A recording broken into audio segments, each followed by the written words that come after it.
Hello guys and welcome back to a classic annual video on my channel. The Premier League is starting tomorrow, so it's time to do my Premier League predictions for the 2020-2021 season. Still no fans at the ground, but loads and loads of new signings, lots to talk about. And this is just going to be a video going through all the table, talking about all the teams and their little brief preview of them, why I think they're going to finish here.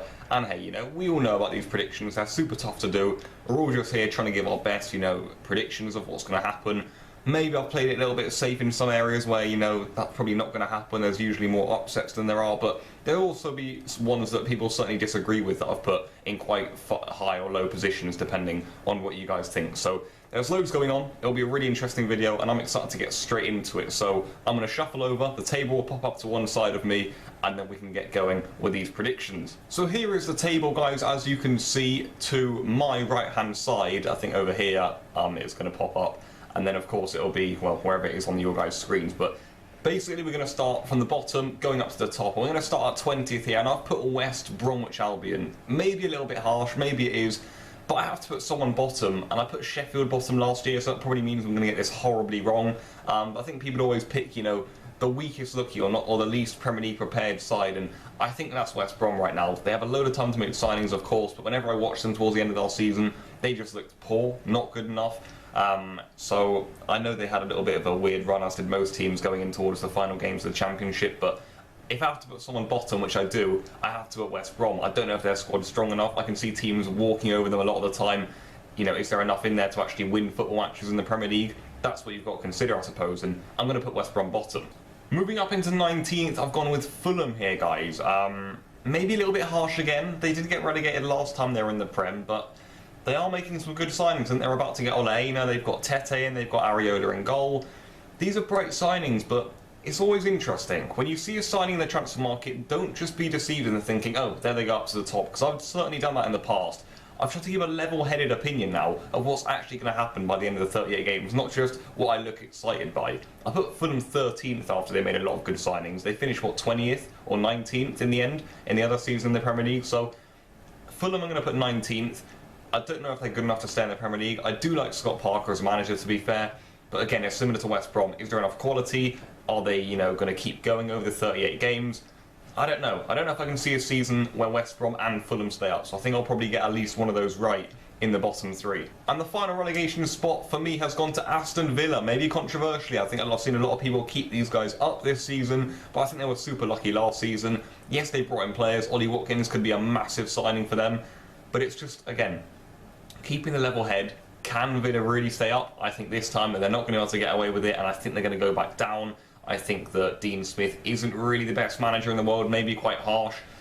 Yeah, I don't know. I really like John Terry on the coaching staff, but are they doing enough there to get Villa in a good position? I'm not entirely sure. I've had to put Villa to go down. I'm going to put them 18th, maybe narrowly on the final day, which is certainly what could have happened towards the end of last season, so maybe this time Villa aren't going to get away with it. And then in 17th, maybe the most controversial pick of the entire video for me, I've put Leeds United. I have, guys, and I know I'm going to be bombarded in the comment section here, but before you do, I've put them to stay up at least, so they are going to be in the Premier League next season for me. But I just worry about them.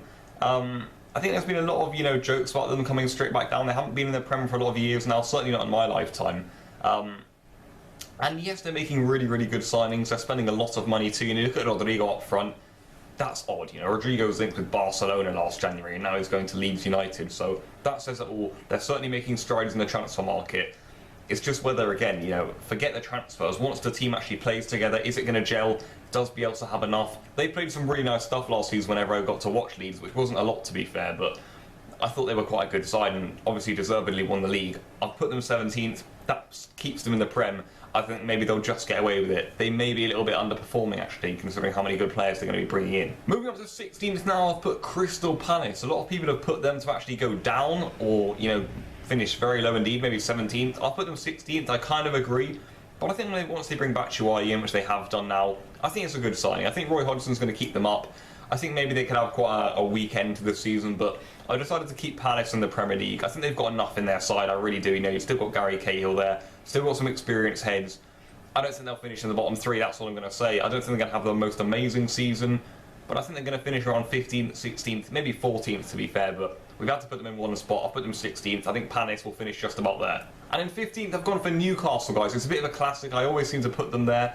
But I'm going to put them there. I think they've made some good additions. Ryan Fraser, Callum Wilson. These are good players to bring into a side, that's absolutely for sure. And they're making some other ones too. I know there was a link with Rob Holding as well.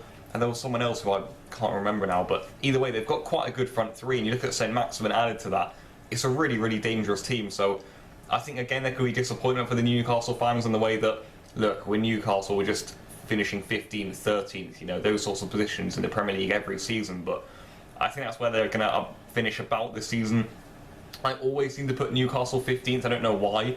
It pays off sometimes it doesn't. But they always finish around here, so I think it's a safe bet. Moving up to 14th now, I've put Brighton. Brighton are a team who, in my predictions, I always put in the relegation zone. And I don't really know why. I think I just never really want to put anyone down. I always feel bad or something. But I'll put Brighton in 14th this year because I think it's just more fair, really. Again, I've seen this year people put them really low down. I don't think people think they're going to have a good season at all, but they've still got Dunk at the back. They've still got, you know, Mope up front. I know people don't rate Trossard that much, but they've got a few decent players for me. It's not the most amazing squad in the Prem, but at the same time, I don't think Brighton are going to have a terrible year, and I think a 14th place finish is probably fair for me. Up to 13th now, and I've gone with West Ham United. Again, probably quite an underwhelming season. There's definitely been the rumours of Declan Rice heading off. That could hit them massively, guys. I'm sure all their fans would agree on that one. He could be off to Chelsea. That could put West Ham in a really, really precarious position.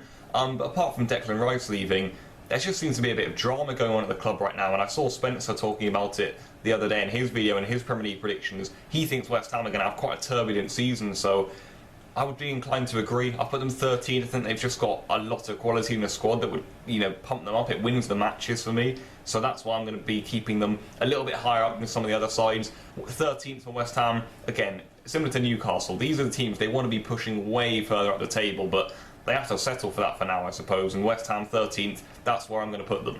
Moving up to 12th now, I've gone with Burnley, a side who I always really rate. I think with Sean Dyche, you know, they just, you know what you're getting. They do what it says in the tin, I suppose. Burnley can be a nightmare to play against, but at the end of the day, Dyche has done such a wonderful job with them. You know, he got them Europe not long ago, pushing for the top 6, which was absolutely wonderful, to be honest. So with Burnley, I think 12th is a fair finish for them, I really do. Again, I just look at some of the teams above them and I can't really vouch for putting them above or even in the top half of the Premier League, so I'm going to keep them 12th. The way they play isn't the most attractive, but they do win games. They're very solid. Dyche likes to uphold, you know, good standards. I do think this season won't be one of their best, maybe even their worst since arriving in the Premier League, but I'm going to keep them in 12th, guys, and I think that's a fair bet for Burnley. Up to 11th, guys, I've gone with Southampton. For me, a really interesting package in the Premier League this season. I was actually going to put them in the top half of the table, but after a bit of reshuffling, I've brought them down to 11th. I really like Hasenhüttl, and I really like the Southampton team. They've lost Højbjerg in there, which could be a bit of a loss, but, you know, they don't seem too hit when he's not playing. They should be fine in that department. I'm not entirely sure as to, you know, how many players they're bringing in. I know they've got Walker Peters back, obviously, as part of the Højbjerg going to Spurs deal, but I love the way they've got Danny Ings up front. I like Moussa Djenepo. I don't know if he's still there, but I like him as a winger. It's a bit of a weird one, but I think he's very good.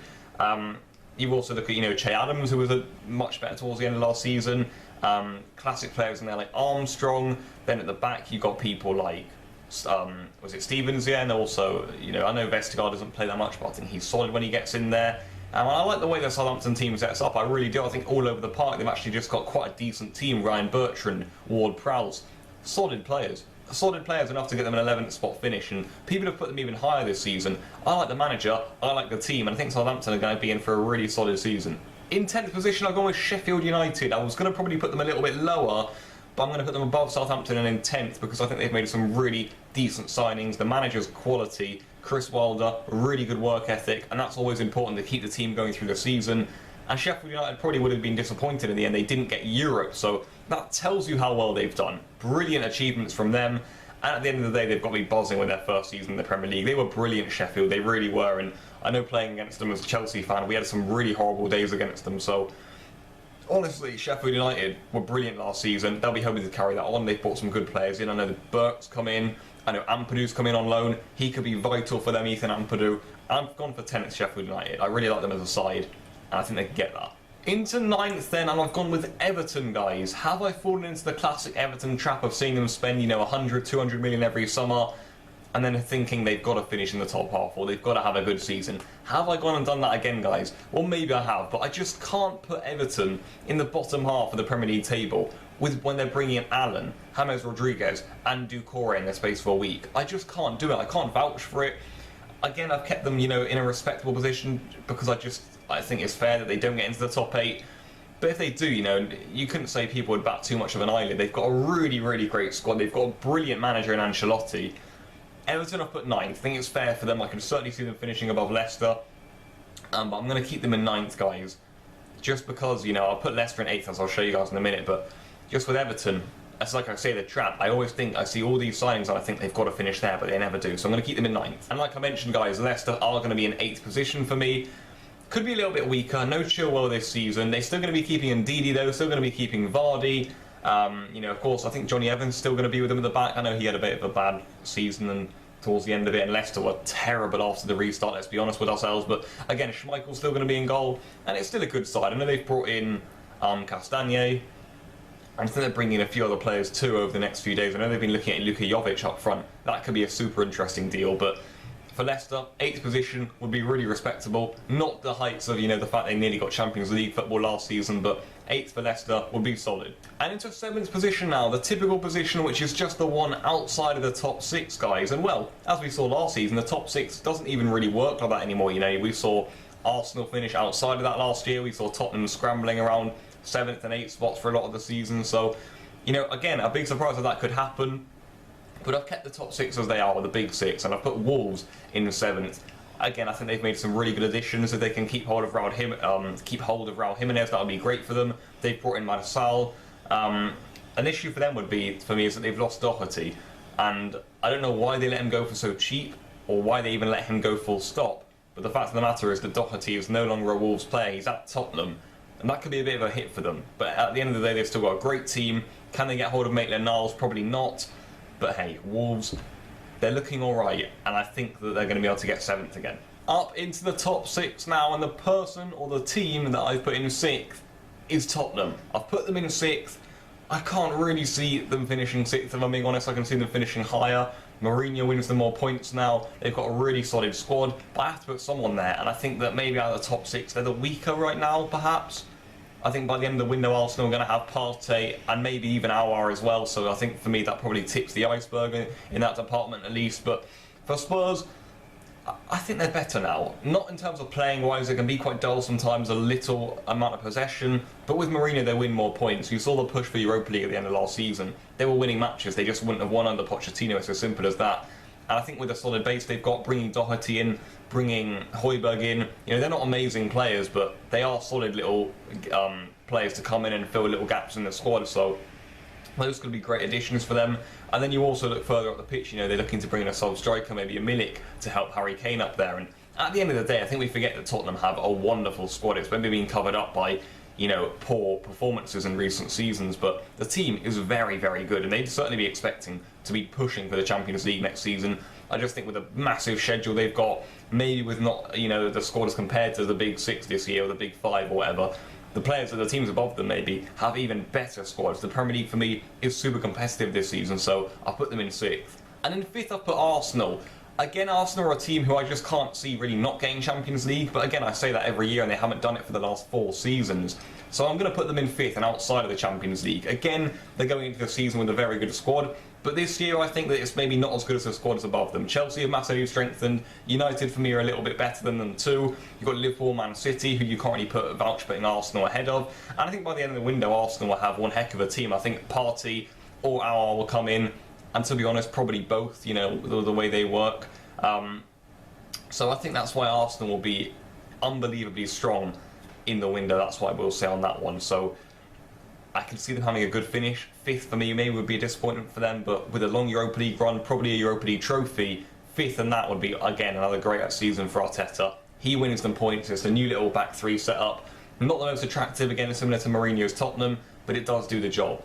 And again, as I move up the table, I'm just wondering, are these picks in the right positions? But I'm going to have to go with it. I've gone for quite a safe bet in top 4. 4th, I've gone with Man United. Again, I just can't see them getting 4th. I really can't, but I think they're going to be higher than 4th United. I really do. Once they get Sancho, they're going to have Van der Beek. They're probably going to have Reguilon. Probably another centre-back. but I'm going to put them 4th because I'm going for a safe bet, basically, guys. I don't want to look stupid, and this top 4, this top 6 or whatever, it could easily happen as well. So it's not the worst prediction, but like I say, United, all these players coming in, you think they're going to be getting more than 4th. You really would hope so anyway, but again, someone's got to finish 4th, someone's going to be, underachieving, so it could be United, that's where I see it. And in 3rd, I've gone with Chelsea. I think there's been a lot of talk of Chelsea maybe challenging for the title. I don't necessarily buy it. Again, I've been over the moon with our transfer window, but it's all about taking time to gel. It really is. You don't just put everyone in the squad, because I think our starting lineup could be compiled of about 7 or 8 new players. That could be a little bit too much for me, and it's all about taking time to gel with the team. The good thing is that Werner and Ziyech have already been here for a while, so they'll be better off with that. And I think after a few months, maybe we'll start to win a few more points. We'll probably have a more successful season than last, you would expect anyway, with a lot of youth players coming in and whatnot. But I think with Chelsea this season, it's not about being an instant success. It's about bridging that gap to the top. We want to have an improved season. We want to end with a trophy, that's for sure.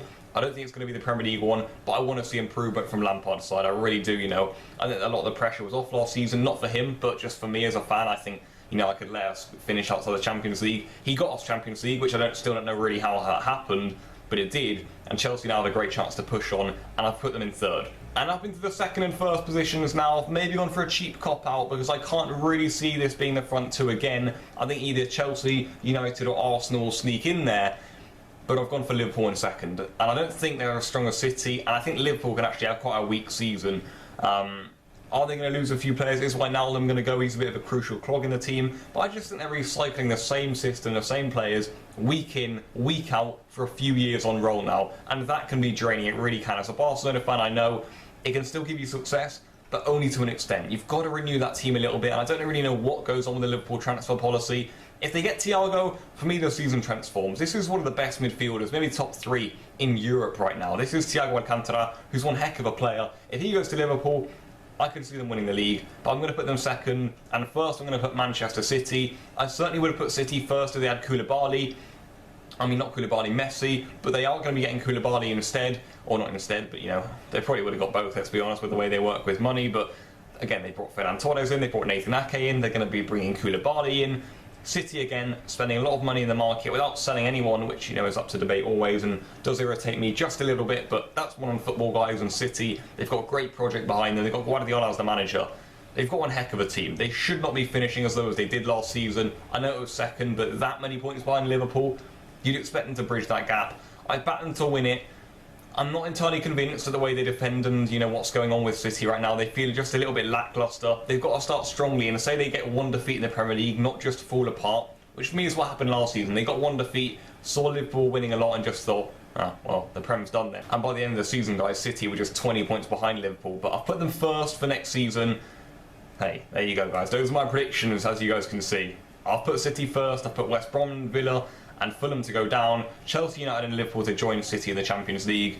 Europa League spots go to Arsenal, Spurs and Wolves. This is going to be a crazy season, guys. For me, the difference between this season and last season is unbelievable. I think the quality in each side has just gone up so many levels. Look at the Chelsea team, even the United team. The Man City team is going to be better. The Arsenal team is certainly going to be better. You look at Spurs as well. I think they're bringing in some good players to help, pad out that squad, which is what they need for a really long and turbulent season they've got coming up. And even Wolves have been doing some good business. Everton. So I think there's been some really good business in a market that maybe we expected not much business to be done in. So yeah, the transfer market has been crazy, guys. But that's where I'm going to end the video. It has been interesting. Leave all your thoughts in the comments down below. It's going to be a crazy season. It's been a long video, guys. A lot of talking. I hope I've given decent enough descriptions and explanations as to why I've put teams in certain areas. But that's where I'm going to end it. Please do drop a like if you have enjoyed it. And I'll see you guys very, very soon. Goodbye.